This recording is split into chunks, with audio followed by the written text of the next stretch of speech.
Olá, pessoal. Olá, pessoal. Boa tarde. Estamos aqui de volta com a disciplina de biologia, né, para o Enem, tá certo? Hoje nós vamos trazer o assunto, pessoal, carboidrato. Eu sou o professor Anildo, certo? E hoje, essa tarde, nós vamos trazer o assunto sobre açúcares, carboidrato, que é um assunto tão batido, né, que o Enem gosta sempre de explorar. Então, vamos relembrando, pessoal, o que é carboidrato, né?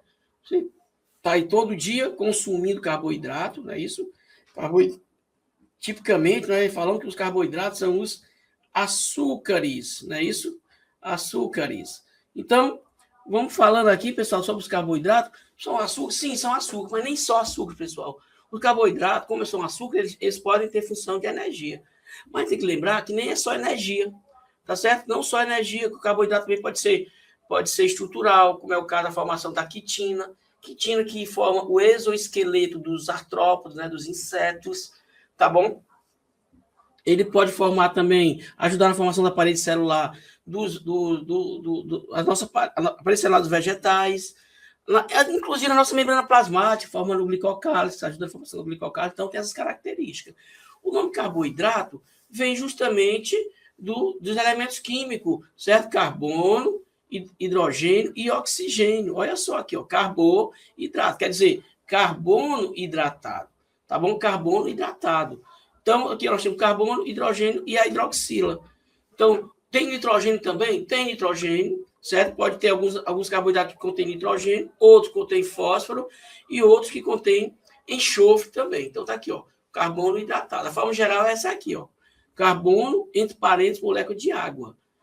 Aqui nós temos uma molécula, 1, 2, 3, 4, 5, é um hexose, não é isso? É um hexose aqui, e você observa a molécula de um carboidrato aqui, ó, a hidroxila do lado dela aqui, tá bom? Na forma estrutural da sua molécula. Principais funções dos carboidratos. Função energética, falei para você, tem energia? Sim, como é o caso da glicose, não é isso? Que está presente nos alimentos, mas também está presente no nosso sangue, formando a base, formando a nossa glicemia, não é isso? Formando a nossa glicemia. Onde é que vai estar essa glicemia? Lá no nosso sangue, não é isso? Nós temos uma média de glicemia, depois nós vamos observar isso aqui. A frutose, que está nas frutas, tá bom? Que está nas frutas, foi o primeiro carboidrato encontrado, tá bom? Sacarose é o nosso açúcar caseiro. Você pega a sacarose, um açúcarzinho que você compra lá cristalizado, coloca no suco ou coloca no café e ele vai, quando você ingere, ele vai ser quebrado. A sacarose, quando ele é quebrado, ele sofre hidrólise, que é a hidrólise. É a quebra da molécula com a ajuda da água, ela vai produzir uma molécula de glicose mais uma molécula de frutose. É isso que vai acontecer. Temos também o amido, outra função energética também. O amido é um polissacarídeo. O glicogênio também é um polissacarídeo, depois vamos ver isso também. O amido é reserva energética dos vegetais. O glicogênio é reserva energética dos animais. Certo? Então, temos essas principais características aqui, principais funções. Mas tem outras funções que eu falei para vocês, não. Né? Função de adesão celular também, como é o caso de alguns receptores, como é o caso do glicogênio, do glicocálice, que está na membrana plasmática, estrutural, como é o caso da celulose, que vai atuar na formação da parede celular dos vegetais, parede celular dos vegetais, a quitina, que vai formar o exoesqueleto, o exoesqueleto dos insetos, né, dos artrópodes. Olha só aqui, ó. Olha só aqui um insetozinho fazendo equidíase. Equidíase é que a gente chama da liberação, não é isso? Equidíase. A equidíase, pessoal, libera através de um hormônio chamado, pelos insetos, chamado equidizona. Esse hormônio aqui, equidizona, esse hormônio é liberado e eles entram nesse processo de troca justamente dessa quitina aqui, que é uma camada protetora. Lubrificação das articulações, sim, do ácido hialurônico, pessoal. No caso, o ácido hialurônico, por exemplo, ajuda a formação, sabe de quê? Do líquido sinovial das articulações. Olha aí, líquido sinovial. Esse líquido sinovial lubrifica as nossas articulações. Nós falamos até quando nós falamos na molécula de água, quando diminui a taxa de água, quando aumenta a idade, diminui a taxa de água, na verdade, né? E aí o ácido hialurônico está ali, lubrifica as articulações. A diminuição desse ácido hialurônico com o aumento da idade também vai causar a desidratação das cartilagens, causando doenças do tipo artrose, por exemplo. Não é isso? Então, é isso que vai acontecer. Então, as primeiras características são essas aqui, as funções, né? Vamos falar um pouco agora das classificações, mas antes disso, vamos ver quem está online, né? Tem muita gente online aí, né? Já está começando aí, o Eduardo está online, a Isa, Paloma, o Pedro Arthur, a Gabi. Então, muita gente já online, já falando aí, já um abraço para todos aí, pessoal, vão sempre colocando aí de onde vocês estão assistindo, aqui o Super Enem, tá bom? E fazendo suas perguntinhas aí. Vamos deixar a aula bem dinâmica. Então, a classificação dos carboidratos. Pessoal, como eu falei para você, né? A formulação é essa aqui, CH2O, todo carboidrato tem terminação em ose. Então, nós vamos conhecer como os monossacarídeos, são formados por um açúcar, o disacarídeo, por duas moléculas de açúcar, ou duas moléculas de monossacarídeo, e os polissacarídeos, formados por várias moléculas de monossacarídeo. Daí essa classificação. Ainda temos os oligossacarídeos, viu, pessoal? Que são de formação de pequenas moléculas de açúcares também. Tudo bem? Vamos falar um pouco sobre os monossacarídeos. Os monossacarídeos, né? Está aí a denominação, monounsacarídeos açúcares. A forma do monossacarídeo, certo? Aquela lá CH2O, era a forma do carboidrato. Aqui é a forma do monossacarídeo, CnH2ON. E depois vamos observar que esse N vai ter uma variação. Vai variar entre 3 a 7 o número do N, certo? Então, a menor unidade de um carboidrato é o monossacarídeo, são açúcares simples e são produzidos pelas plantas aonde? Na fotossíntese. Na fotossíntese. Aqui nós temos uma formação de algum monossacarídeo, aqui nós temos uma manose, aqui nós temos uma galactose, que é o monossacarídeo que ajuda a formar o leite, certo? A frutose, né, que é o monossacarídeo que vai ajudar a formar a sacarose, o açúcar caseiro. Então, são hexoses. Não é isso por quê? Porque tem 6 carbonos. Todas elas, a formação é essa aí, ó. C6, não é isso? Vou colocar aqui. C6H12O6, tá bom? C6H12O6. Então, vamos dar continuidade aí às estruturas. Agora aqui, ó, como eu falei para você, o N, pessoal, varia entre 3 a 7. O N na forma dos monossacarídeos. CnH2ON, certo? Então, quando o N for 3, pessoal, aí você só substitui, olha só. O N for 3, a forma vai ficar o quê? C3, 3 vezes 2, 6. Aqui tem 1, aqui vai ter 1, não é isso? Aqui não é 3? Então, 3 vezes 1, 3 aqui.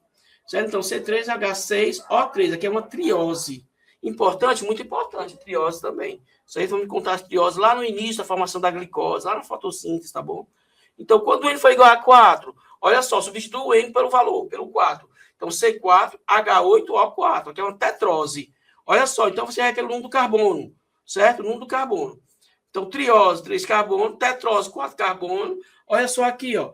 Quando o N é igual a 5, C5H10O5. Aqui, pessoal, como tem 5 carbono, aqui nós vamos ter uma pentose. As pentoses são muito conhecidas, vamos falar daqui a pouco delas. Certo? As principais pentoses, temos a ribose, né? Não podemos esquecer dela, e a desoxirribose, tá bom? Desoxirribose. Então, pessoal, lembrando disso aí, vamos lembrar disso.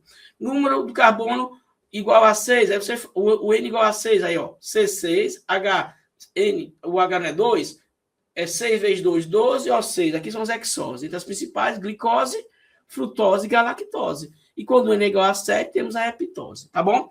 Este assunto, pessoal, de carboidrato, você consegue dar estudado pelos alguns volumes único, né? Isso é o volume 1 do livro Ensino Médio, é muito importante você dar uma revisada sobre ele, certo? Para pegar mais informações também, sobre os carboidratos, é a aula de hoje, tudo bem? Boa tarde, Letícia, boa tarde, Francinete, turma, mentes brilhantes estão aí presentes. Ok, pessoal, obrigado pela presença de todos aí. Vamos dar continuidade. Falar um pouco sobre a triose. Tá aí, né? C3H6O3, composto intermediário da fotossíntese, falei para você. A pentose, ó, é componente dos nucleotídeos, dos ácidos nucleicos, formando os nucleotídeos. Então, por exemplo, o RNA, pessoal, é o ácido ribonucleico. Né? Esse ribonucleico é porque tem uma ribose. Olha a fórmula da ribose. C5H10O5. Então, não vai mudar a molécula. Só tem 5 carbono. Beleza. Então, a ribose vai ajudar a formar... A ribose vai ajudar na formação do RNA. O RNA que tem a formação de uma adenina, que é a base nitrogenada, mais a ribose. Tá bom também? Ácido ribonucleico. O ATP é que tem a adenina, o fósforo e 3 átomos de fósforo. Adenina, ribose e 3 átomos de fósforo. Adenosina, trifosfato. Então, essa adenosina é a adenina mais a ribose, ligada a 3 fosfatos aqui, tá bom? A desoxirribose, pessoal, a forma era para ser igual a esta aqui, da ribose. Só que ela perde um átomo de oxigênio, quer dizer, perde um hidroxila. E aí forma o DNA. A desoxirribose é devido a isso. A desoxirribose ajuda a formação do DNA, ácido desoxirribonucleico. Tudo bem? Então, tá aí as duas formas aqui, ó. Olha só, a ribose aqui, que tem a hidroxila formada aqui. Como a desoxirribose perdeu um oxigênio, então perdeu essa hidroxila na molécula. Tudo bem? As hexoses são as principais fontes de energia.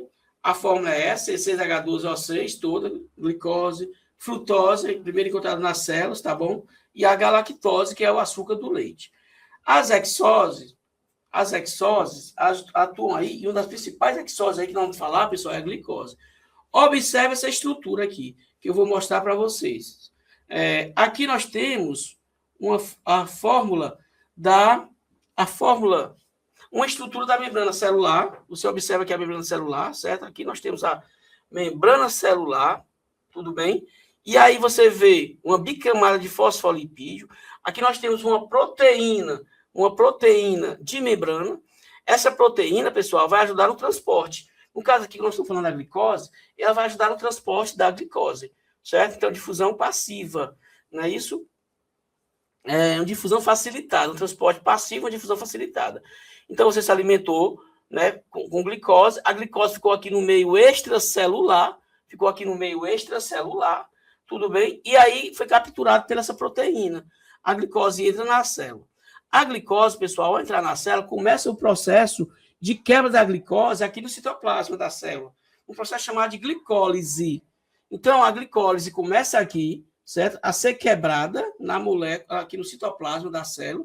E essa glicólise, que é o processo da quebra da glicose, vai atuar, ajuda na formação de 2-aspirúvico. A quebra da glicose vai produzir 2-aspirúvico, né? C3H4O3, né?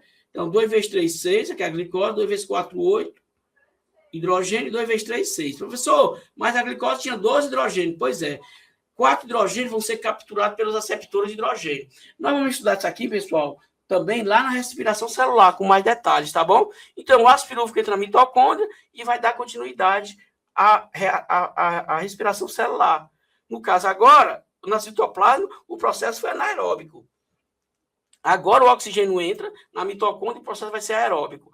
Vai haver o quê? Vai haver a quebra do aspirúvico, certo? Na matriz mitocondrial, com o ciclo de Krebs. Matriz mitocondrial é a parte interna da mitocôndria, cheio de líquido, certo? Um líquido que lembra muito também a questão do citoplasma. E, depois disso, tanto o FADH2 como o NADH, eles vão ser quebrados, eles vão capturar hidrogênio, certo? Retirar hidrogênio da glicose e vão para a cadeia transportadora de elétrons, que nas cristas mitocondriais, essas dobrinhas da mitocôndria aqui, ó.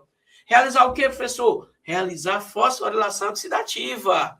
Aí vem, pessoal, o máximo de produção de ATP nesse momento aí. Em torno de 36 moléculas de ATP, todo o processo. Tanto aeróbico, como é o caso da glicólise, como o aeróbico, que é o caso do ciclo de Krebs e da fosforilação oxidativa, ok? Beleza. Então, a glicose é o açúcar mais importante da natureza, né? Quando o amido, por exemplo, falando aqui do amido, que ele é a reserva energética dos vegetais, é um polissacarídeo, viu? Ele faz quem? Faz a reserva energética, pessoal, olha só, de quem? No caso dos vegetais, está lá na batata, está lá no milho, não é isso? Vegetais. Quando ele vai quebrar, usando, né, sendo adicionado água, o amido quebra e vai produzir glicose. Então, na boca também nós temos uma enzima. Lembra da enzima que começa a quebrar o amido? Lá na boca nós temos uma enzima, pessoal, chamado amilase. Vamos relembrar disso, hein? Amilase salivar. Vamos falar, vai ter uma aula de enzima. E aqui na boca, a amilase salivar vai trabalhar no pH aproximadamente igual a 7. No sábado agora nós tivemos um aulão, nós falamos um pouco das enzimas, lembrando muito bem disso, tá bom?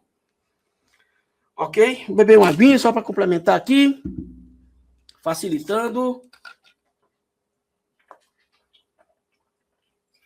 Dando continuação, falando um pouco também da frutose. A frutose é o açúcar das frutas, pessoal. Ele é o mais doce de todos os monossacarídeos, 40% do mel é de frutose. E uma dieta de alto teor de frutose pode causar diabetes mellitus tipo 2, certo? Em que ocorre a inflamação do processo da célula. Os receptores não conseguem agora captar a orientação da insulina, né? Porque a insulina é produzida pelo pâncreas, e aí capturar pelos receptores da célula. E aí, com esse encaixe insulina-receptores, as células se tornam permeáveis à glicose. No caso, agora, sobre a galactose, que é o açúcar do leite, certo? Metabolizada no fígado, a galactosemia é uma disfunção que é causada pela incapacidade de metabolizar a galactose. Aí, pessoal, se acumula onde? No sangue. Se acumula no sangue, nós não vamos conseguir quebrar, certo? Assim como a lactose também, vamos falar daqui a pouquinho, vamos falar sobre disacarídeos, ok? Tudo bem?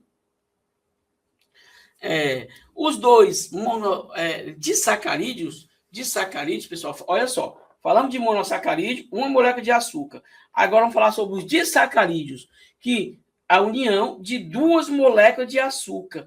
Mas para um monossacarídeo se unir com outro monossacarídeo, nós precisamos ter uma ligação. E essa ligação, pessoal, é chamada ligação glicosítica. Os vestibulares, o Enem, adora perguntar sobre essa ligação que une um monossacarídeo com o outro, certo? E a ligação glicosítica, pessoal, ela se dá com uma hidroxila de uma molécula com o hidrogênio de outra molécula, ocorrendo o quê? Um processo de desidratação, perdendo água. Então, a reação de desidratação das moléculas, ok? Então, vamos ver aqui, esse quadrozinho aqui que a gente colocou, vamos observar aqui quem são os principais sacarídeos. Olha só, temos a sacarose, que é o açúcar caseiro, o açúcarzinho cristal da sua casa, tá bom? Sacarose. Temos a lactose, que é o açúcar presente no leite, isso que é famoso aí.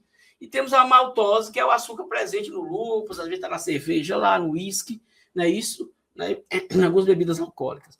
Então, pessoal, turma, o que entra na célula são monômeros. Aqui nós estamos, quando eu falo de sacarídeos, estão falando de polímeros, de dímeros, certo? Então falamos aqui, ó, monômeros é uma molécula. O que entra na célula são monômeros. Então entra na célula o quê? Entra na célula os monossacarídeos, glicose, frutose, galactose. Sacarose, pessoal, lactose e maltose são duas moléculas juntas, muito grandes para entrar na célula. Não entra. Não vai entrar na célula. E polissacarídeo, professor, muito menos. Aí, pessoal, precisa que quando você consome o seu açúcarzinho que você coloca no seu café, no seu leite aí, né, com o seu chocolate, e consome, essa sacarose tem que ser quebrada. E ela vai ser quebrada com a ajuda de uma enzima, certo? Vamos só lembrar que toda enzima, pessoal, tem a terminação ASE. Tem a terminação ASE, A-S-E. Olha só, a enzima que quebra a sacarose é chamada de sacarase. Sacarase, tudo bem? E ela, pessoal, pega a sacarose e quebra a sacarose em dois monossacarídeos. Quem são eles? A glicose e a frutose, certo? Então, glicose e frutose. Agora sim, a glicose entra na célula. A frutose vai entrar na célula. Tudo bem? Glicose entra na célula, frutose vai entrar na célula. Mas sacarose não entra, não.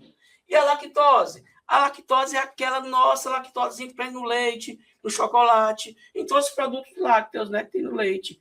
Só, pessoal, que a lactose, como é um disacarídeo, duas moléculas, de novo, não entra na célula, não entra, é muito grande para entrar na célula.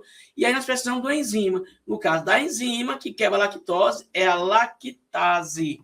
Acontece que nem todo mundo consegue produzir a lactase. Algumas pessoas não conseguem produzir lactase, que pode ser uma doença genética também, caracterizada de forma codominante, certo? Então, a lactase, por exemplo, ela ia pegar a lactose e quebrar em quem? Glicose e galactose.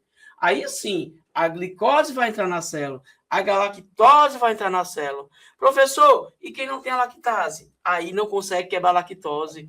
E onde é que essa lactose se acumula, professor? Se acumula no intestino, certo? Vai se acumular no intestino, vai formar, vai ter dificuldade, o intestino vai trabalhar com maior intensidade, fazer alguns movimentos peristálticos com maior intensidade, produzir muitos gases, causar cólicas intestinais, que essas cólicas intestinais geram dores abdominais, náuseas, vômitos, inclusive, às vezes, sintomas de tosse, certo? Vários sintomas, a intolerância à lactose. Por que intolerante à lactose? Porque a pessoa não consegue quebrar a lactose. Deu para entender, pessoal? Então, geralmente, falar sobre lactose é um assunto que sempre gosta de cair no vestibular, o Noto fala, sempre cai. Por quê? Porque o índice de pessoas com intolerância à lactose é muito grande. Isso eu mesmo tenho intolerância à lactose, né? Isso. Então, a principal fonte é no leite. E a maltose? A maltose quebra a enzima amaltase, e aí, quando a maltose é quebrada pela maltase, pessoal, produz 2 moléculas de glicose, certo? Então, estas 2 aí sim vão entrar na célula. Vamos ver se temos já alguma pergunta aí, né, Thaís? Thaís, hoje é você e Patrícia, você? Nil. E o Nil. O Nil hoje aí. Obrigado, Nil, pela participação. Nosso intérprete aí, dando show, como sempre, não é isso? Kézia também, muito obrigado. Kézia, equipe aqui, pessoal da produção, é top, viu? Lotado, pessoal, aqui, de pessoas ajudando. Essa aula aqui só sai perfeita assim por causa da ajuda deles. Por causa da equipe aqui, é muito boa. Continuando. Então, tá aí, né? O que nós falamos. Olha só a molécula de sacarose. Olha só que legal. Glicose e frutose. Tá vendo aqui? Você tá vendo a união aqui, ó, do hidroxila, ó. O hidrogênio dessa molécula, a hidroxila, aí formou aqui. Pessoal, essa união aqui dessa glicose com a frutose e perdeu água, tá aqui, ó. Deu a ligação chamada ligação glicosídica. Não esqueça dessa ligação não, viu, pessoal? Ligação, o nome, ó, glicosídica. Tudo bem, turma? Pronto. Lactose, falei para você, né? Lactase é quem quebra. E também ajuda aí, ó, observa aí as imagens, certo? 2 moléculas de uma glicose e uma galactose. E a maltose, né, que é quebrada pela degradação do amido, produção do malte, e nós conseguimos hidrolisar ela no nosso corpo também. Então, aí está, ó, olha só quando eu falo sobre ligação glicosídica. Aqui nós temos um monossacarídeo, tá bom? C6H12O6, né, com outro monossacarídeo. Olha só, quando acontece isso, pessoal, o hidrogênio dessa molécula aqui, ó, vou botar aqui, se ligou a hidroxilo da outra molécula. Quer dizer, essa união ocorreu apenas uma molécula de água. Certo? Desidratou. Então, desidratou. Não é isso? Perdeu a molécula de água. Aqui nós temos um disacarídeo agora. Como perdeu a molécula de água, né? Acredito que ficaria o quê? Seria C6 mais C6, C12, é isso? C12, H12 com 12, 24, mas perdeu 2, né? Ficou o quê? H22, mais O6, mas perdeu 1, ficou O11, que é o disacarídeo. Por quê? Perdeu 2 átomos de hidrogênio aqui e 1 de oxigênio, né? Então, C12, H22, O11, essa é a fórmula do disacarídeo, tá bom? Pessoal, falando agora de oligosacarídeo. Olígeo significa pouco. Uma cadeia curta, geralmente, ligado por ligação glicosídica. Geralmente são glicoconjugados, pessoal. Certo? Formação de glicose, de açúcares, com outras proteínas, com outras moléculas, no caso, proteína também, né? Então, os oligosacarídeos são formados por 3 a 20 monossacarídeos. 3 a 20 monossacarídeos. Ligados por proteína e lipídios também, né? Nós vamos ter presente de oligosacarídeos aqui, ó, na superfície externa da célula, né, na membrana plasmática, permitindo o reconhecimento celular. Observe aqui a imagem ao lado. Aqui nós temos a membrana plasmática. Quem lembra qual é a constituição química da membrana plasmática? É uma bicamada de fosfolipídio, pessoal. Bicamada de fosfolipídio. Olha aqui, toda membrana vai ser assim, toda membrana celular. Nós temos a membrana celular, a externa, mas várias organelas têm membrana. E é essa constituição aí também, certo? Então, a cabecinha aí, né, a bolinha aí da bicamada é o fósforo e no meio as perninhas seriam os lipídios. Então, nós temos aqui a bicamada de fosfolipídios, aqui, ó, bicamada, vamos chamar assim, bicamada, camada de fosfolipídios, tá bom? Nós temos, pessoal, aqui, ó, esse amarelinho aqui é colesterol, tá aqui o nomezinho dele aqui, ó, colesterol, certo? Qual é a função do colesterol? Oferecer a fluidez da membrana, oferecer a fluidez, olha só, fluidez, deixa a membrana mais fluida, tá bom? Aqui nós temos proteína, 2 tipos de proteína, tudo bem? Nós temos proteína integral é a proteína que atravessa toda a membrana, ela aqui, ó, atravessa toda a membrana. Muitas vezes a proteína integral tem um canalzinho no meio para passagem da água, já que a água, pessoal, não vai conseguir passar pelo rio de lipídios que tem a membrana plasmática, já que a água é polar, nós vimos na aula passada, anterior, e a membrana é apolar, não é isso? A membrana é apolar. O Paulo Lima está perguntando, essa membrana da cerveja? Exato, Paulo. Exato, Paulo. É o malte da cerveja, sim, viu? Ok. E nós temos também, pessoal, as proteínas periféricas. Essas aqui atuam na difusão facilitada, pegando substância fora da célula, no meio celular, e levando para dentro da célula, no meio intracelular. Aqui seria o meio intracelular e aqui seria o meio extracelular. ME extracelular, MI intracelular, ok? E aqui estão nossos carboidratos, olha só, nossas glicoproteínas. Por quê? Aqui nós temos os glicocálix, que são, ó, glicocálix, que são justamente, ela recepciona, ela reconhece substância. A substância vai entrar na célula, ela é reconhecida por essas substâncias aí, certo? Muitos deles são receptores de célula, tá bom? Então, aqui, toda a constituição química da membrana plasmática. Tudo bem, turma? Podemos continuar? Alguma pergunta? Vamos ver se alguém fez mais pergunta aqui. Só o Paulo até agora. Vamos continuando, então, na nossa aulinha aqui. Agora vamos falar um pouco sobre polissacarídeos. Polissacarídeos, pessoal.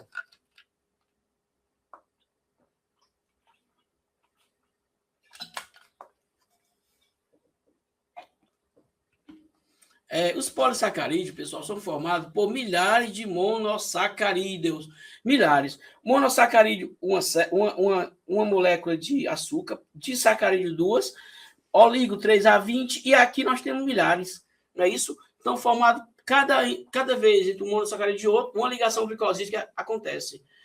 A função, muitas funções do polissacarídeo, armazenamento de energia, como é o caso do glicogênio. Quem é o glicogênio? Qual é a função principal? Reserva energética, energia dos animais. Importante isso aqui, tá? Vamos já ver sobre ele. O amido, reserva energética dos vegetais. Glicogênio, pessoal, reserva energética dos animais. Aonde é que fica localizado essa reserva? No fígado e nos músculos, tá bom? E músculos dos mamíferos, principalmente, né? Fígado e músculos, tá bom? O amido, reserva energética dos vegetais, já vimos. Estrutural, quitina, formando o exoesqueleto dos vegetais. Celulose, formando a parede celular dos vegetais, tá certo? Vegetais, eu não tinha falado ainda, não é isso? Celular dos vegetais, tá bom? E aqui, nós temos a molécula aqui, ó, essa imagem aqui é a molécula de quitina, olha só, a sequência enorme desse polissacarídeo formando o exoesqueleto dos artrópodes, não é isso? Outro polissacarídeo aqui que nós vamos falar dele, pessoal, é a heparina. A heparina, ele é anticoagulante, certo? Então, quando você vai fazer um exame de sangue, por exemplo, né, que o profissional de saúde lá do laboratório coleta seu sangue e coloca dentro do tubozinho de ensaio. Naquele tubozinho de ensaio lá, aqui, ó, que ele vai ter, certo? Ele vai colocar seu sangue? Vai. Mas antes de colocar seu sangue, ele vai untar esse tubozinho de ensaio aqui com heparina. E depois ele coloca o seu sangue aqui, não é isso? Vai colocar o seu sanguezinho aqui, tá bom? Dentro. e ele vai fazer o quê? Vai misturar o tubozinho de ensaio. Para quê? Para se misturar com a heparina. E assim não permitir que o seu sangue coagule, certo? Suspeita de trombos, formações de trombo. O paciente chega em um hospital com suspeita de formação de trombos, coágulos sanguíneos, né? Um dos medicamentos, talvez, de primeira escolha naquele momento ali, é a aplicação de heparina. Para quê? Para evitar a formação desse trombo. E porque o trombo, pessoal, ele vai se formar, ele pode obstruir alguns vasos sanguíneos. E tem vaso sanguíneo, pessoal, calibroso? Tem, mas tem vaso sanguíneo muito fino. Vaso sanguíneo do sistema nervoso central, por exemplo. Tem vaso sanguíneo do sistema nervoso central, só passa uma célula de cada vez, certo? Então pode obstruir, então não é o ideal, causando um acidente vascular cerebral, né? Muitas vezes por desoxigenação tecidual. Se o vaso se romper, é um AVC por hemorragia, certo? Então tem essas características aí. A heparina é anticoagulante, não é isso? A quitina, nós falamos, o ácido hialurônico, que ajuda na lubrificação das articulações. O ácido hialurônico também, pessoal, ajuda a formar também, sabe o quê? O acrossomo dos vegetais. O acrossomo dos espermatozoides, que é ele que vai atuar aqui dentro, aqui, ó, acrossomo é esse aqui, ó. Essa cabecinha do espermatozoide, certo? Chamado de acrossomo. Dentro é cheio de ácido hialurônico para manter o pH ideal das enzimas que estão dentro desse acrossomo, chamada enzima digestiva, enzimas lípticas, tudo bem? Enzimas digestivas, enzimas lípticas. Ok, turma? Então, é isso aí. Esse acrossomo aí é muito importante. Essas enzimas vão ajudar na decomposição da coroa radiada do ovócito, ajudando a fecundação. Ok, turma? Então, como é que está aí as perguntas? Alguém que quer fazer alguma pergunta, façam, acompanhando aí a aula. Então, vamos ver aqui, falando um pouco agora sobre o glicogênio, né? Eu falei para vocês já, a reserva energética de fungos, de algumas bactérias e de animais. Então, é o seguinte, o que é que vai acontecer? Quando nós consumimos, pessoal, quando nós consumimos muita glicose, certo? Tipo, final de semana, você passou o final de semana, né? Aí, um exemplo aqui, você passou o final de semana todo em casa, né? Aí, quando saía, se alimentava, comia, né? Saiu o sábado, aí lanchou, comeu uma coxinha, aquelas coxinhas bem reforçadas. Aí, à tarde, né? À noite saiu, né? Também com o seu parceiro. E aí, o sua parceira, e aí você consumiu uma pizza, aquelas pizzazinhas pequenas, aquelas tipo extra G, né? Com Coca-Cola de 2 litros. Muita glicose, será, hein? Muita glicose no sangue, viu, Thaís? Muita glicose no sangue. Aí, domingo, você acordou lá para as 10 horas, né? Aí você estava meio disposto, comeu um pouquinho. Sua mãe tinha feito feijoada, você consumiu, né? Tinha feito feijoada e você comeu quase a feijoada toda, né? Saiu, foi para casa do seu namorado, sua namorada, consumiu lá, sua sogra tinha feito duas travessinhas de lasanha. Você, como estava começando o seu namoro, você comeu só uma, não comeu as duas, certo? Estava envergonhado da sogra, né? É o que aconteceu. Será que é muito carboidrato aí, turma? É. E esse carboidrato, pessoal, parte dele vai ser usado para a sua necessidade de energia naquele instante. Mas a outra parte vai sendo estocada, sabe? O organismo pensa assim, vamos guardar, pode faltar depois, a pessoa pode não estar comendo depois. E ele guarda justamente, pessoal, no fígado e nos músculos, sabe? Esse processo de guardar açúcar no fígado e nos músculos é chamado, tá aqui o nome, ó, glicogênio. O glicogênio fica guardado no fígado e nos músculos, tá? É uma espécie de reserva energética, tá lá guardando. Mas aí, se lembra que você estava no domingo, né? Você estava no domingo comendo pizza. Você tinha saído, foi para a sua... Saiu à noite, comeu pizza, aquela outra pizza. Muito carboidrato, guardando lá. Guardando o fígado e músculo, Kézia. Certo? Aí, na segunda-feira, você saiu de casa, cedinho da manhã, não tomou café da manhã. Esqueceu, foi trabalhar. Certo? Foi trabalhar e aí, deu intervalo, muito trabalho, você não lanchou 9 horas. Meio-dia, o que aconteceu? Você ainda estava sem comer. Mas chegou um momento que você disse assim, você foi para casa, né? Chegou em casa, rapaz, acho que eu não vou comer, não. Foi falar para sua mãe, né? Acho que eu não vou comer, não. Eu não estava com fome, não estava, mas a fome passou. Aconteceu isso? Você estava com muita fome, a fome passou?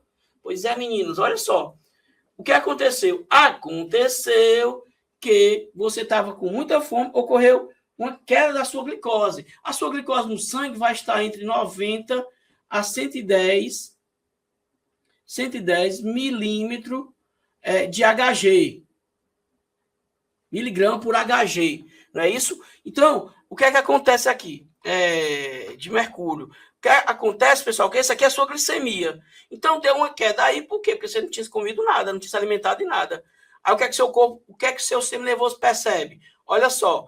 Então, tá tendo uma hipoglicemia por falta de alimento, e aí ele começa a investigar, né, a perguntar ao fígado. Fígado, tem glicose aí? Né, o fígado, o pessoal, ele estoca. Lembra que ele está estocando? Estocou o quê no final de semana? Glicogênio. E aí o fígado, né, responde, entre aspas, está cheio de glicose aqui, falando de glicogênio.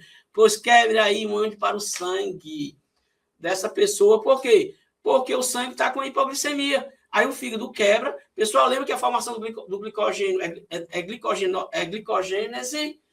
E a quebra do glicogênio é glicogenólise. A formação aqui, o MEO, formação é glicogênese, a quebra é glicogenólise. Quebrou e mandou o glicogênio para o sangue. E aí repôs a sua glicemia. É assim que acontece, pessoal. Por isso que você... Aí, opa, a glicemia está entre 90 e 100 de novo, já recompôs. Tá bom, pessoal? Hipoglicemia abaixo de 90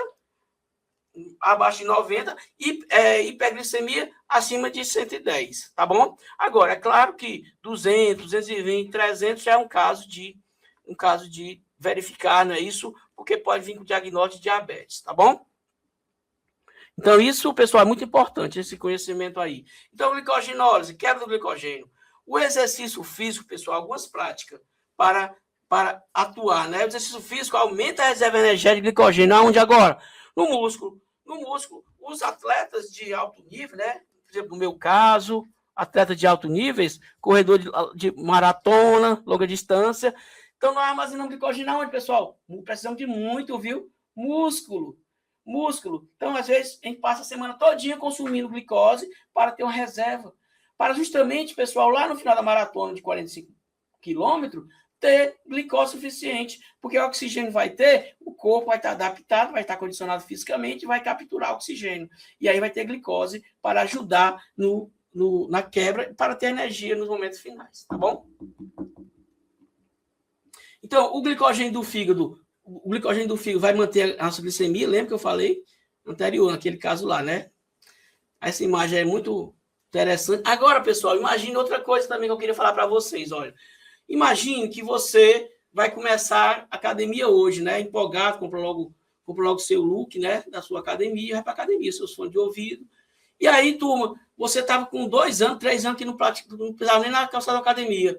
Turma, como é que está o seu condicionamento, hein? Baixo. Então, você está capturando pouco oxigênio. Você respira pouco oxigênio, certo? E aí você começa a malhar, né? Daqui a pouquinho, como você está pouco condicionado, você não consegue respirar tanto, mas você se alimentou bem, você está bem alimentado, tem muita glicose. Aí o músculo pensa assim, opa, tem muita glicose na musculatura, mas não tem muito oxigênio, né? Aí o corpo fala o quê, pessoal? Aumenta a frequência respiratória, na atividade respiratória. O diafragma começa a trabalhar mais para aumentar a frequência respiratória, para você capturar mais oxigênio. Então, capturou oxigênio, beleza. Como o músculo não tinha muito oxigênio, pessoal, o músculo começa a fazer o quê? O músculo começa a fazer justamente o quê? A pegar a glicose que tinha, que é C6H12O6, pessoal, reage com oxigênio, né? Com oxigênio, turma, e dessa quebra, o que é que vai acontecer? Vai acontecer que nós não vamos ter o suficiente de oxigênio para realizar a respiração aeróbica da mitocôndria, que eu falei anteriormente, sobre o ciclo de Krebs e a fosforação oxidativa. Aí, no caso aqui, pessoal, o organismo vai produzir o quê? Vai produzir 2 moléculas de C3H4O3, que é o ácido pirúvico, e só vai ter, pessoal, a produção de 2 moléculas de ATP. Certo? Na verdade, tem 4 ATP, mas foi usado 2 para iniciar a quebra. Aí eu tenho 2 ATP. O corpo pensa assim, é melhor 2 ATP do que nada. Turma, só que dessa quebra aqui, pessoal, pode acontecer o processo e ter a produção de uma substância do metabólito, certo? Chamado de quê? De ácido lático. Esse ácido lático, pessoal, ele vai estar liberado entre as fibras musculares, ele vai estar em contato com as terminações nervosa livre, TNL, e vai causar o quê? Esse ácido lático, no outro dia, causar dor, porque as terminações nervosas vão capturar essa informação de dor. Então, você amanhece o outro dia cheio de dor, não é isso? Mas, com o tempo, você fazendo alongamento legal, consumindo, interessante, aumentando seu condicionamento físico, a quantidade de ácido lático vai diminuir e você vai ter poucas câimbras, poucas dores musculares, tá bom? Então, é isso que acontece aqui com aquelas dores musculares, formação de câimbra, que a gente observa muitas vezes, tá bom? O glicogênio do fígado vai manter essa glicemia. Aí agora vamos falar um pouco sobre o amido. O amido, reserva energética dos vegetais, de algumas algas, tá? Polímero de glicose também. Os vegetais produzem dois tipos de amido, a amilose e a amilopectina. A amilopectina está presente em grande quantidade nas batatas, tudo bem? Celulose atua na parede celular dos vegetais, é que vai fazer a parede celular dos vegetais. Pessoal, porque tem o seguinte, tem a membrana plasmática dos vegetais, em cima dela tem ainda a parede celular, que é formada de celulose, certo? A enzima que quebra a celulose é chamada de celulase. No nosso caso, pessoal, então, no nosso caso, seres humanos, nós não temos celulase, quer dizer, nós não quebramos a celulose. Professor, e a gente consome celulose? Sim, nos vegetais. Mas aí, para que consome se nós não temos celulase e não quebramos a celulose? Ajuda a formação de fibras, pessoal, do bolo fecal. Então, a formação do bolo fecal é muito importante. A celulose ajuda nessa formação. É por isso que é bom consumir vegetais, né? Vegetais, às vezes com casca, inclusive, né? Isso para ter a celulose para ajudar a formação dos bolos fecais. Agora, a celulase, enzima, terminada em asa, é enzima, né, turma? Está presente aonde? Em bactérias, em protozoários. Muitas vezes tem protozoário, pessoal, no estômago dos herbívoros. Lembra dos herbívoros? Os herbívoros, pessoal, que vão ajudar a fazer... eles vão consumir muito milho, certo? Muitas folhas, e eles vão... Bois, não é isso? Bovinos, caprinos, eles vão consumir vegetais e só para o seu estômago tem justamente esses protozoários. E junto com esses protozoários tem a celulase. Quer dizer, vão conseguir quebrar a celulase e tirar a energia da celulose. Tá bom? São chamados, esses herbívoros aqui são chamados de ruminantes. Ruminantes. Certo? Por quê? Porque eles têm esses protozoários em seu estômago e esses protozoários têm a enzima celulase. Ok, turma? Então, ajuda na sustentação da planta e na proteção da célula vegetal também, não permitindo que a célula vegetal estoure. Ok, turma? Tudo bem? Alguma pergunta? Hoje as perguntas são poucas. O pessoal está um pouco nublado, está mais frio, né? O pessoal está perguntando com calma hoje. Mais água para a hidratação das cordas vocais. Continuando, pessoal, nós temos aqui a heparina. Lembra dela que eu falei? A heparina é um polissacarídeo nitrogenado, como eu falei para você, anticoagulante. E ele, pessoal, é muito importante, você que elevar um pouquinho aqui o nível aqui das informações, a heparina, ela, como eu falei para você, ela inibe a formação de coágulos. Pessoal, nós precisamos coagular o sangue, mas fora do vaso sanguíneo. Dentro do vaso sanguíneo, nós não podemos ter coágulo. Imagina isso aqui ser um vaso sanguíneo. Turma, o fluxo sanguíneo é este aqui, ó. Certo? O fluxo sanguíneo acontecendo. Não pode ter. Agora, se tiver uma formaçãozinha de um coágulo aqui, esse coágulo pode, como eu falei para você, esse coágulo pode sair daqui da perna e ele ir para um vaso sanguíneo, um capilar sanguíneo, certo? Mais fininho. E aí obstruir esse capilar sanguíneo, desoxigenando o tecido. Desoxigenando o tecido, certo? Aí eu pergunto, professor, e como é que forma esse coágulo, né? Ou então, imagina que aqui ocorreu um rompimento, ocorreu uma lesão e você começou a perder fluxo de sangue aqui, ó. Começou a acontecer o fluxo sanguíneo, saindo aqui sangue, certo? Daqui a pouquinho, pessoal, vai acontecer essa fisiopatologia aqui da coagulação. Olha só.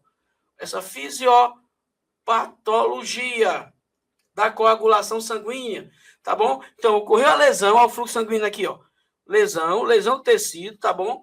Aí, tu lembra das plaquetas? As plaquetas são fragmentos celulares, não são células, não esqueça disso, produzido por um megacariócito da medula óssea vermelha ou do fígado, são as plaquetas, tá bom?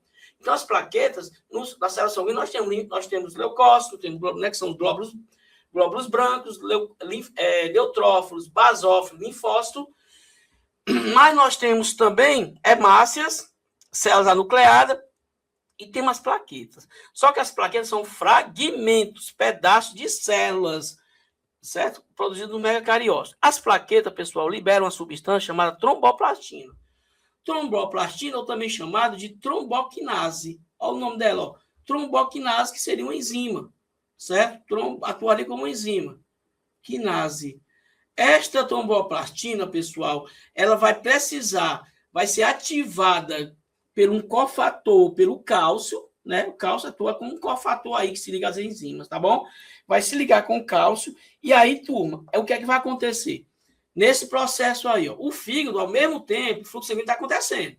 Você está perdendo sangue, levou uma lesão, está perdendo sangue. Esse processo aqui é rápido, né? O fígado libera uma substância, certo? Mas ele precisa da ação da vitamina K. A vitamina K vai ajudar na formação da trombina. A trombina, pessoal, essa substância aqui, essa proteína trombina, está no plasma sanguíneo. Pronto, beleza. A trombina precisa ser convertida em trombina.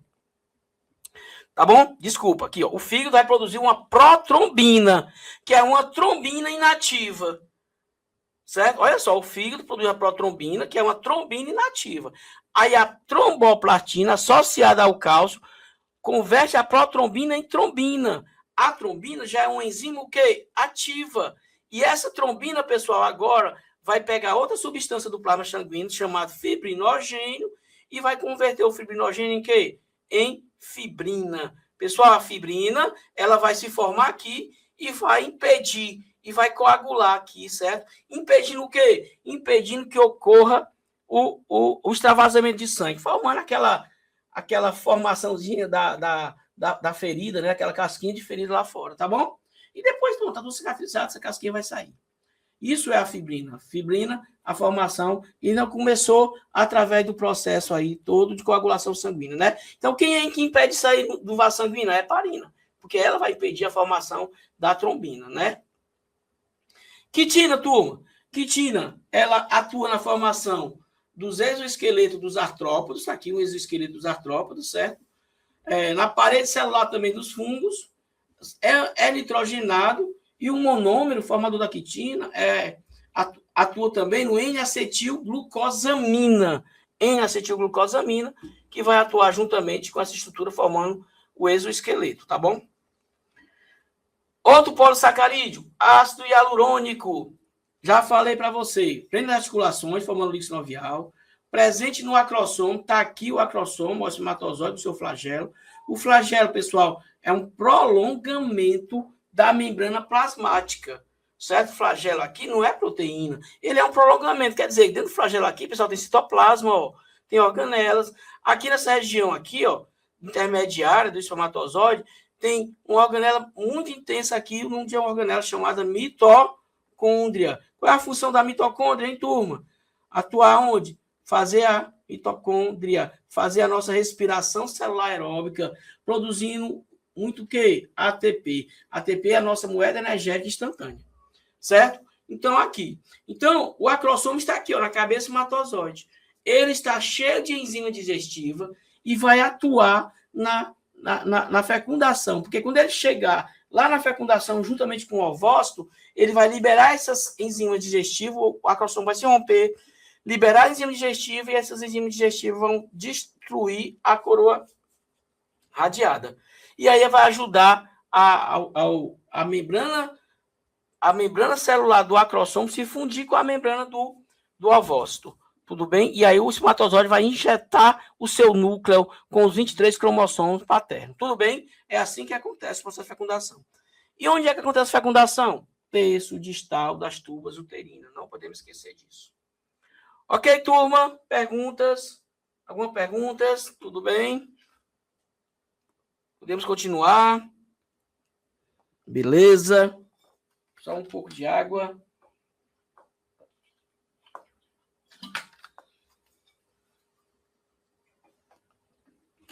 Continuando.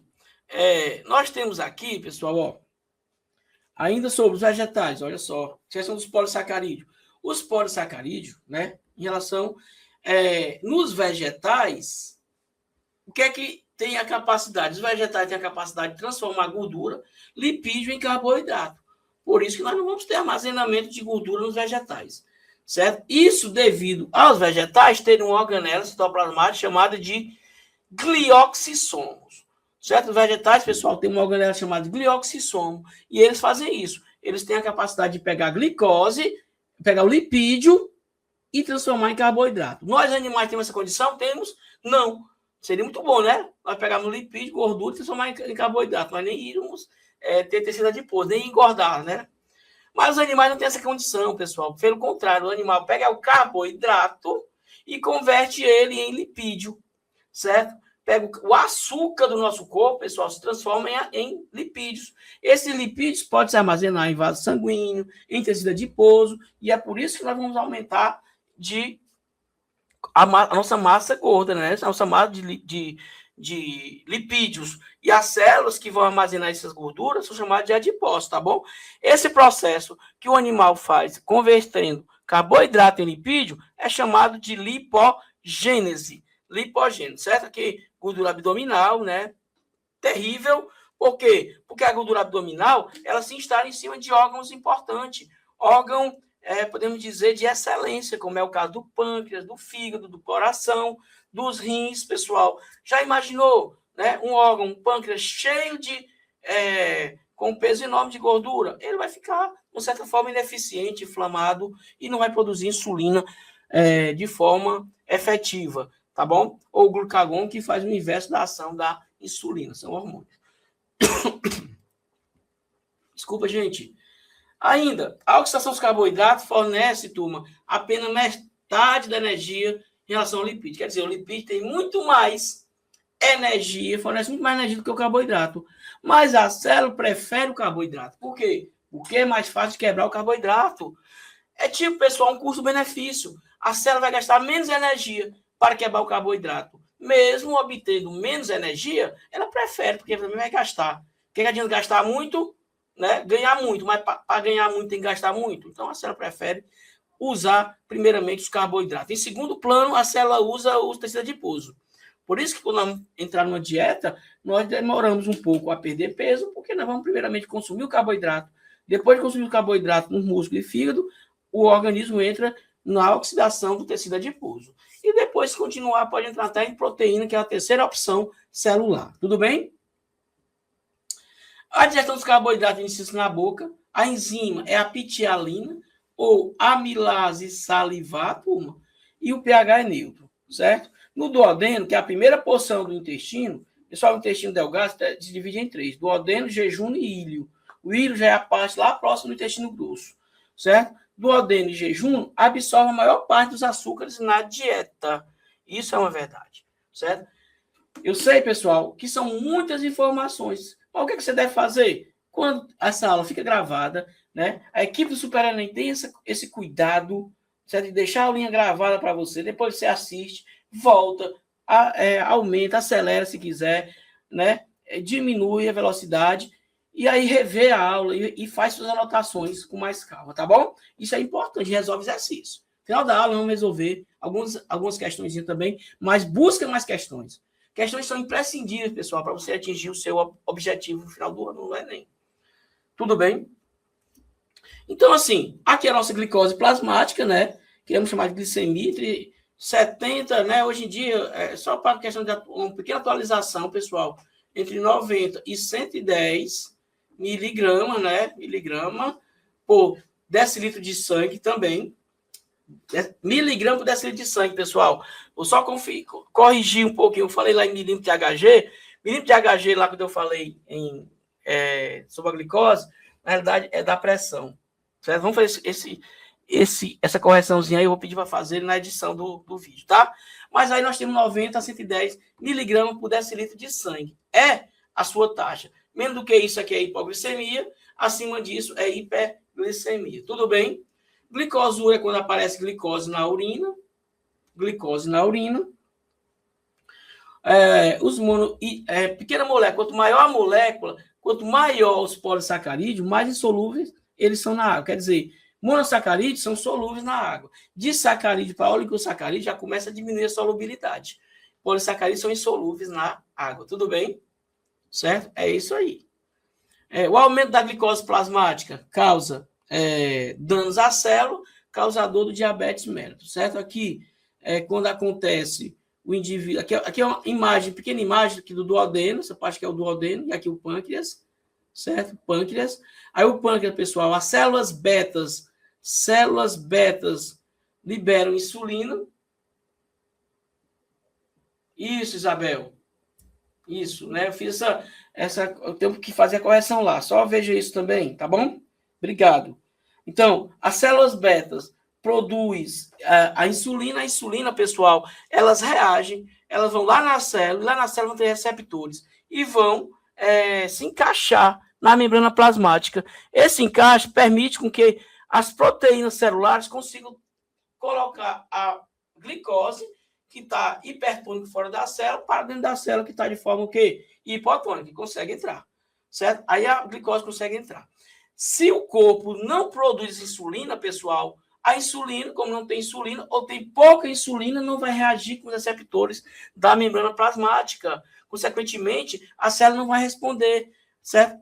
O açúcar do sangue não vai escorrer em direção à célula, tá bom? E aí o que acontece com esse açúcar no sangue? O excesso de glicose, no sangue, não é isso? Vai deixar o sangue viscoso.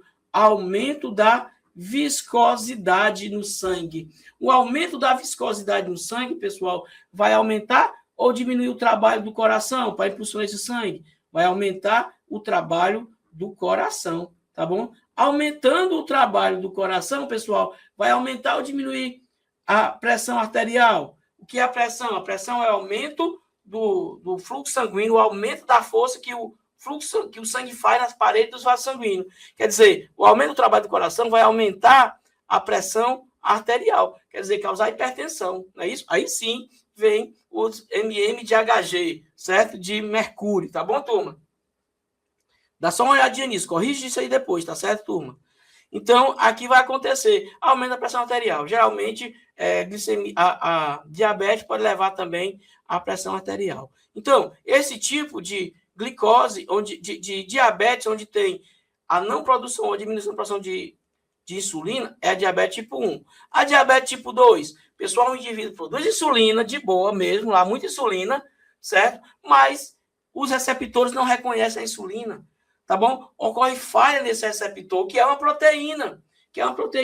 Como não reconhece, o pessoal continua na mesma. Tá bom? Então, o que vai acontecer? Vai acontecer que o pâncreas produz insulina, mas a insulina chega lá na célula, célula, sua insulina, abre aí as portas que a glicose vai entrar. A célula não reconhece, não, quem é você? Nunca vi você. Então, pessoal, aqui é outro tratamento, é outro procedimento, tipo paciente de insulina dependente, depende da aplicação de insulina, não é isso? Tipo 2 não, é outro medicamento para melhorar a receptividade do receptor da célula a insulina, e assim conseguir fazer com que o açúcar do sangue entre na célula. Tudo bem, turma? É isso aí, tá certo? E agora, pessoal, turma, nós vamos resolver algumas questões, tá certo? Para relembrar tudo isso aí, tá bom?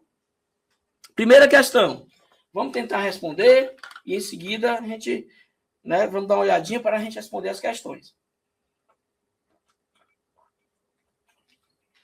Essa questão, a questão 1, foi do Enem de 2018, certo?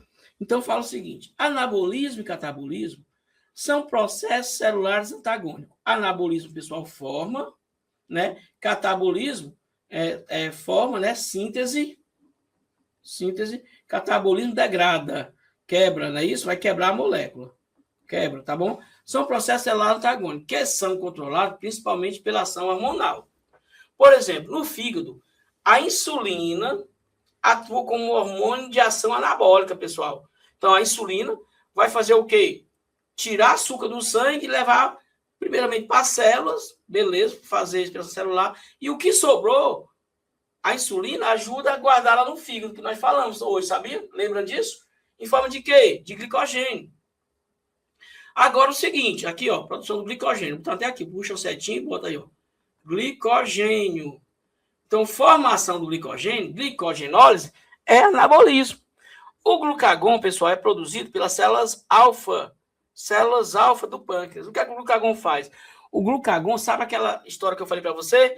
Que você está com muita fome e a fome passou. Então, o que acontece? O glucagon é liberado pelo pâncreas e vai quebrar a glicose que está no fígado e no músculo. Quebra a glicose, liberando açúcar onde? Agora, no sangue. Certo? O glucagon faz o inverso. Então, o glucagon tem ação catabólica, quebra uma molécula complexa como é o glicogênio. Tudo bem? E ambos são secretados em resposta ao nível de glicose sanguínea. Em caso de um indivíduo com hipoglicemia, diminuição da glicose, tá bom? Hipoglicemia, o hormônio citado que atua no catabolismo induzirá o organismo o quê? Né? No caso da hipoglicemia, diminuição do menor do que 90, não é isso? 90 miligramas por decilitro de glicose. Por decilitro de glicose no sangue. Então, vai acontecer o quê? Realizar a fermentação lática, pessoal? Não. Fermentação lática é quando não tem oxigênio suficiente. Aí não quebra a glicose suficiente dos músculos, produção do ácido lático lá, causando dor, certo? Metabolizar anaerobicamente a glicose? Não, né? A quebra da glicose inicialmente acontece no citoplasma e depois dentro da mitocôndria de forma aeróbica. Produzir aminoácidos a partir de ácido graxo? Também não. Aminoácido é a menor unidade de uma proteína e ácido graxo é a menor unidade do lipídio. Transformar ácido graxo em glicogênio? Jamais, né? Ácido graxo juntamente com glicerol vai produzir lipídios. Agora, a resposta, pessoal, letra E, estimular a utilização do glicogênio. Então, esse uso do glicogênio é chamado de glicogenólise. Glicogenólise, certo? É a quebra do glicogênio e o glicogênio sai do fígado, sai do músculo, vai para o sangue, do sangue vai para a célula, certo? Isso aqui é com a ação do glucagon, que é produzido pelas células alfa do pâncreas, tá? Glucagon. Beleza. Questão 1, letra E. Quem acertou? Me diz aí, tá bom? Show. Segunda questão, turma. Vamos para a segunda questão. Vamos observar na segunda questão aqui, olha só. Questãozinha também para o Enem, estilo Enem. Fala o seguinte, a celulose é um carboidrato. Beleza. Vamos lembrar? Celulose é um polissacarídeo, né? De origem vegetal e com função estrutural. Beleza, Isa? Com função estrutural. É um componente presente em todos os alimentos de origem vegetal. Os seres humanos não são capazes de digerir as fibras de celulose, porém, elas são importantíssimas. É só lembrar, pessoal, função estrutural por quê? Porque a celulose ajuda na formação da parede celular vegetal, tá bom? Parede celular vegetal. Mas tem que lembrar, certo? A celulose, pessoal, nós, seres humanos, nós não temos a enzima. Qual é a enzima, hein, que devia ter para quebrar a celulose? É uma enzima chamada celulase. Toda enzima termina em ase. Então, os seres humanos não são capazes de digerir as fibras de celulose, porém, essas fibras são muito importantes. Fornece energia para o nosso corpo, pessoal? Não, porque nós não conseguimos quebrar a celulose, não temos celulase. Então, tá falsa. Forma estrutura esquelética importante? Tem nada a ver. São fontes de energia? Não. Ao redor da célula até vai ter. Ao redor do nutriente até vai ter, mas na celulose não. Facilita a formação e a eliminação das fezes? Sim, não é isso? Então, ajuda a formação do bolo fecal, fibras, atua, pessoal, também retendo líquido e aí ajuda na formação das fezes. Então, letra D de dado. São importantes para o crescimento? Né? Essa aí também não tem muito a ver, não, tá bom? Ok, segunda questão, pessoal. Letra D de dado, tá bom? Terceira questão. Uma questãozinha interessante também. Vamos lá para ela. A cárie dental resulta da atividade de bactérias que degradam os açúcares e os transformam em ácidos que corroem a porção mineralizada dos dentes. O flúor, juntamente com o cálcio e o açúcar chamado xilitol, age inibindo esse processo. Quando não se escova os dentes corretamente e neles acumulam restos de alimento, as bactérias que vivem na boca aderem aos dentes, formando uma placa bacteriana, o biofilme. Verdade, né? Então, vamos estar lá. Então, escovar o dente. Se não escovar o dente, forma ali uma mesa, a língua fica um tapete de alimento para bactérias. E os dentes também. Não é isso? Aí elas se alimentam, passando se alimentando, fermentando, não é isso? Na placa, elas transformam o açúcar em resto de alimentos em ácidos, que corroem o esmalte do dente, formando uma cavidade, que é a cárie. Vale lembrar que a placa bacteriana se forma mesmo na ausência da ingestão de carboidratos fermentáveis, pois as bactérias possuem polissacarídeos intracelulares de reserva. Ok? A partir da leitura do texto, que discute a causa do aparecimento das cáries e da sua relação com as informações do dicionário, conclui-se que a cárie dental resulta principalmente de falta de fluido de cálcio na alimentação diária na população brasileira. Vamos ver a B. Consumo exagerado de açúcar, né? Falta de flúor, porque o excesso de flúor também, pessoal, o flúor também ele é cancerígeno, ele nem é necessário. O cálcio vai causar a descalcificação de ossos e dentes, certo? Mas vamos lá. Consumo exagerado de xilitol, um açúcar na dieta alimentar diária do indivíduo, não. Redução na proliferação bacteriana, quando a saliva é desbalanceada pela má alimentação, também não tem nada a ver. Uso exagerado de flúor, um agente que em alta quantidade torna-se tóxico. A formação dos dentes é tóxico, mas causa neoplasia, né, em língua. E letra E, consumo excessivo de açúcares na alimentação e má higiene bucal, que contribui para a proliferação de bactérias. Letra E é a resposta correta, tá bom? Esta é a resposta realmente da letra E dessa questão. O excesso de açúcar causa sérios problemas à proliferação. Pessoal, na boca, turma, na boca nós temos micro-organismos, como todo órgão do nosso corpo. Então, a maioria das nossas bactérias são boas. E essa bactéria está lá, competindo muitas vezes com outros micro-organismos, certo? Para não deixar nenhuma das populações aumentarem. Porque se uma das populações aumenta, por exemplo, você toma antibiótico, diminui o número de bactérias na boca, por exemplo, pode aumentar o número de fungos, cândidas álbicas na boca, né? Pode causar aftas na região da gengiva também, né? Isso na língua. Por quê? Porque diminuiu, desbalanceou, né? Um desbalanceio aí de populações de bactérias e de outros micro-organismos. Por isso que é importante manter. E outra coisa que tem que manter também, o pH da boca, que é em torno de 7. Quer dizer, um pH o quê? Neutro. pH 7 é neutro. pH maior do que 7 é básico ou alcalino. pH menor do que 7 é o quê? É ácido. Na boca é 7. Um exemplo de pH alcalino, em torno de 8. Nós vamos ter aonde? No intestino, né? No intestino delgado, ajudando as enzimas do suco pancreático a agirem. Onde é que nós vamos ter um pH menor do que 7? No estômago. É muito conhecido o pH do estômago, aproximadamente em torno de 2. Lá no estômago tem uma enzima, pessoal, muito importante, chamada pepsina, que é uma protease, ajudando a quebrar a proteína e transformando em aminoácido, certo? Mas a pepsina precisa da ajuda do ácido clorídrico, do suco gástrico, para ser convertida nela mesmo, certo? Porque é liberado antes um enzima inativo, que é o pepsinogênio. O HCl pega o pepsinogênio e transforma em pepsina. Então, cada pH é muito importante. No sangue é 7,4. Diminuir esse pH pode causar a morte do indivíduo, como é o que acontece, às vezes, em caso de diabética não medicada, né? Não controlada. Tudo bem? Questão 4. O arroz e feijão formam um par perfeito, pois fornecem energia, aminoácidos e diversos nutrientes. O que falta em um deles pode ser encontrado no outro, certo? Em abundância no feijão.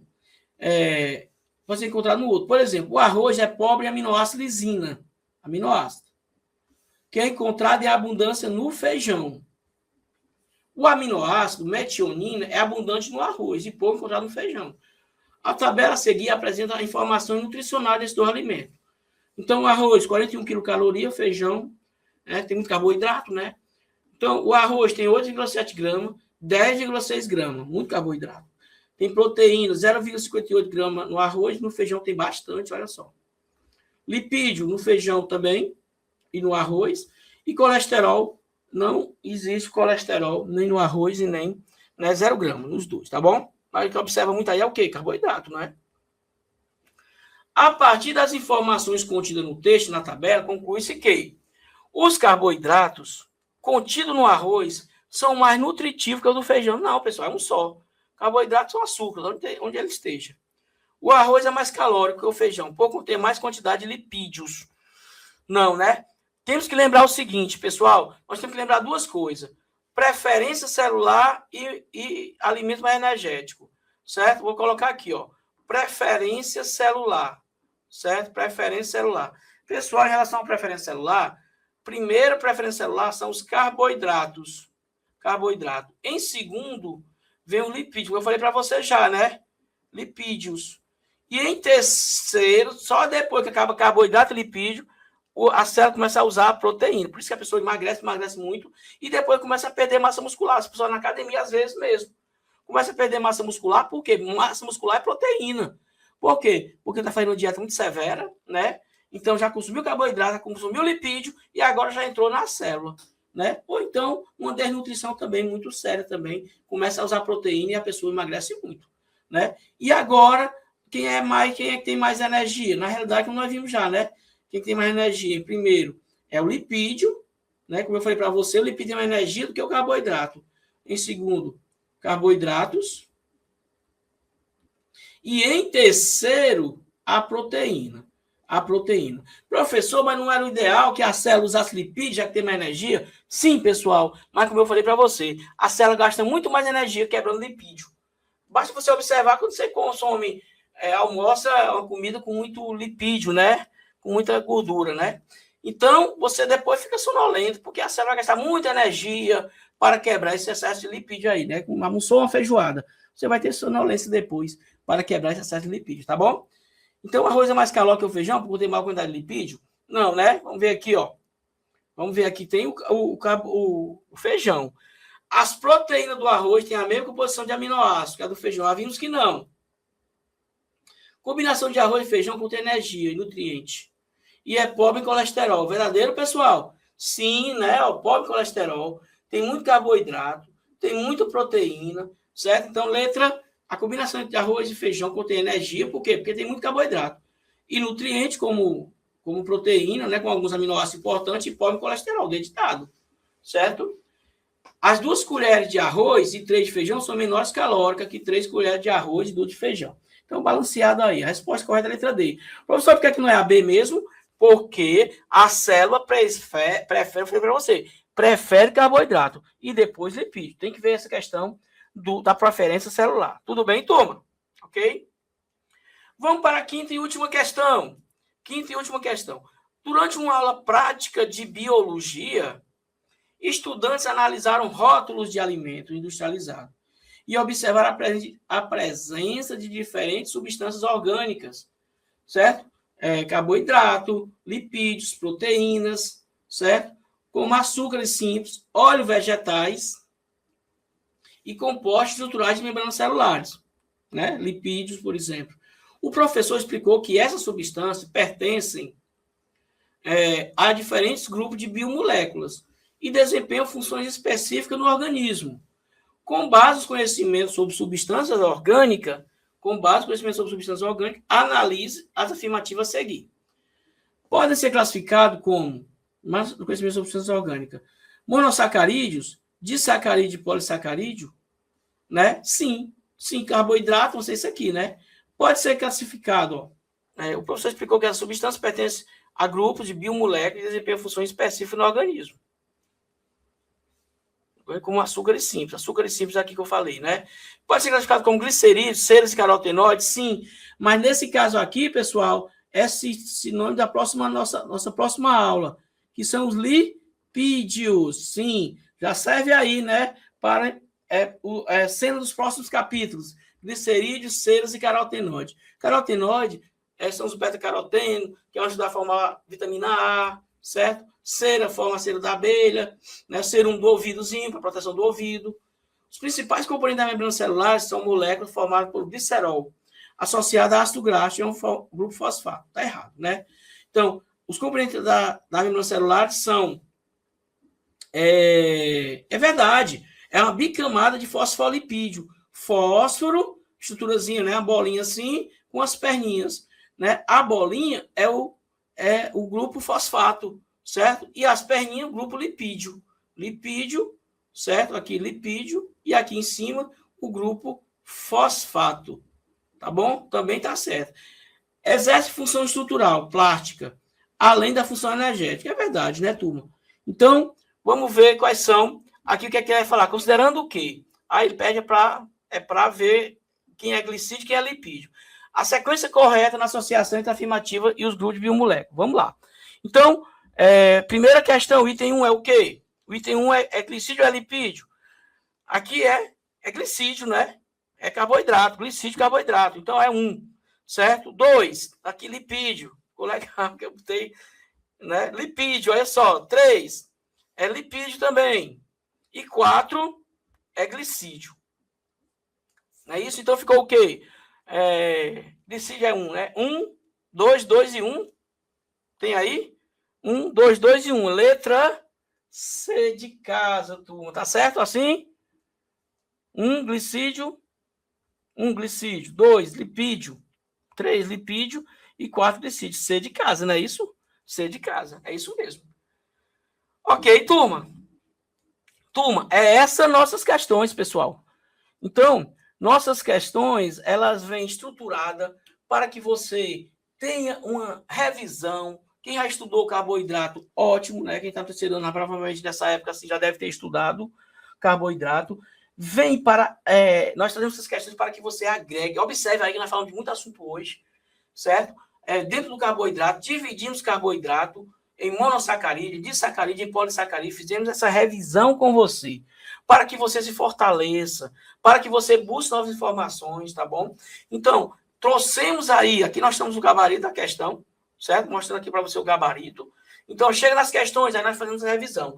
Observe que questão nós estamos revisando, revisão por revisãozinha, palavra por palavra, para que você tenha uma condição de fazer uma busca, uma lembrança. Quem já fez primeiro ano, né, já viu carboidrato e lipídio, quem está na revisão de carboidrato, quem está na revisão do terceiro ano, já faz essa revisão, tá certo? Então, e aí nós só temos a agradecer a sua participação. Sempre nós estamos aqui às terça-feiras, de 15 em 15 dias, certo? Uma terça-feira é comigo, professor Anildo, nessa parte de bioquímica, nessa parte de citologia, de fisiologia humana, certo? Na outra terça-feira vem o professor Lincoln, com a pegada mais de botânica, de ecologia, certo? Aqui e também tem a parte de química, né? Fazendo essa parte da ciência da natureza, tá bom, turma? Então, contem com a gente, nós estamos à disposição de vocês. Assista, pessoal, nós temos alguns vídeos também gravados, com alguns conteúdos que são passados para vocês, conteúdo extra. Então, assim, é um kit, é um combo riquíssimo que está sendo disponibilizado para você com a equipe Super Enem, certo? E aqui o Centro de Referência em EAD, o CREAD, aqui do IFCE. Então, só temos a agradecer. Próxima semana daqui a 15 dias estaremos de volta de novo. Qualquer dúvida, pergunte aí, certo? E um grande abraço para você. Agora, quem está aí com a gente aí, avise seu amigo, seu parceiro que está precisando disso, tá bom? Seu primo, seu sobrinho, avise seus amigos que estão tendo essas aulas. Nos acompanhe nas nossas redes sociais, curte também nossos vídeos também lá, tá bom, turma? E um grande abraço, um beijo, boa Páscoa para vocês, turma. Um beijão. Tchau.